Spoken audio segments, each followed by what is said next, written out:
अभी रिसेंटली मैंने एक कहानी पढ़ी, एक ग्रीक माइथोलॉजी की, जिसमें ऑर्फियस और यूरिडाइसी होते हैं। वो हस्बैंड एंड वाइफ हैं और यूरिडाइसी अंडरवर्ल्ड में चली जाती हैं, उनकी डेथ हो जाती है। तो ऑर्फियस अंडरवर्ल्ड में जाते हैं और वहाँ के गॉड्स उन भगवान से प्रार्थना करते हैं कि मेरी वाइफ को मुझे वापस कर दीजिए। जब भगवान देखते हैं कि वो इतने व्याकुल हैं, तो वो भगवान ऑर्फियस से कहते हैं कि ठीक है, मैं तुम्हारी पत्नी को तुम्हें लौटा दूंगा, पर शर्त ये है कि all the way through underworld, मतलब पूरे रास्ते तुम अपनी पत्नी को मुड़ के नहीं देखोगे जब तक कि तुम लोग धरती पे नहीं पहुंच जाते हो। तो पूरे रास्ते तो ऑर्फियस मुड़ के अपनी पत्नी को नहीं देखते हैं, वो ईश्वर से किया गया प्रॉमिस निभाते हैं। पर जैसे ही वो एक कदम पीछे होते हैं, वो क्रॉस ही करने वाले होते हैं अंडरवर्ल्ड को, और तभी उनके मन में एक हल्की सी डाउट आ जाती है कि कहीं ईश्वर ने उनके साथ धोखा तो नहीं किया है। उन्हें ये भी नहीं पता कि यूरिडाइसी उनके पीछे चल भी रही हैं या नहीं। तो वो for a fraction of a second के लिए भ्रमित हो जाते हैं और अपने द्वारा किए गए प्रॉमिस से विमुख हो जाते हैं और पीछे मुड़ के देख लेते हैं, और उन्हें दिखता है कि यूरिडाइसी हैं, पर अब वो उसी सेकंड वहाँ से गायब कर दी जाती हैं ईश्वर के द्वारा, क्योंकि ऑर्फियस ने अपने द्वारा किया गया प्रॉमिस नहीं निभाया था।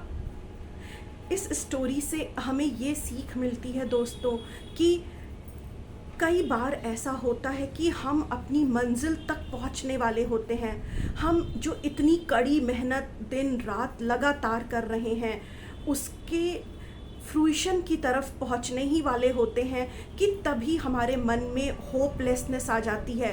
वो शायद इस वजह से भी हो सकता है कि इतनी मेहनत करके हम थक गए होते हैं, या रिजल्ट्स को ना देख के हम निराश हो गए होते हैं।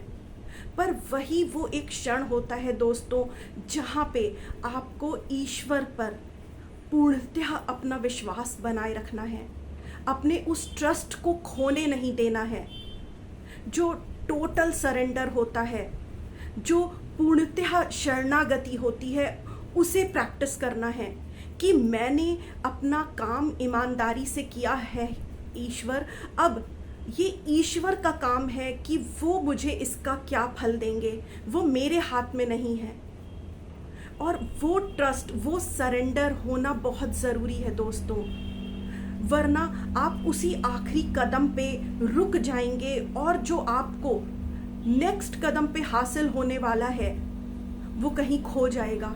इतना लंबा रास्ता ट्रैवल करने के बावजूद आप अपनी मंजिल से दूर हो जाएंगे।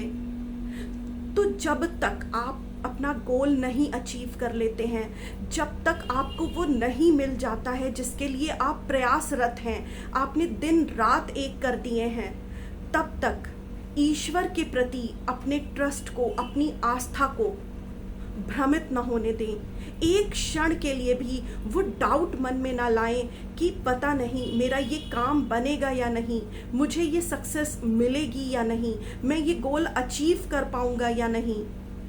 ट्रस्ट ईश्वर पे बनाए रखिए, अपनी भरपूर मेहनत करते रहिए।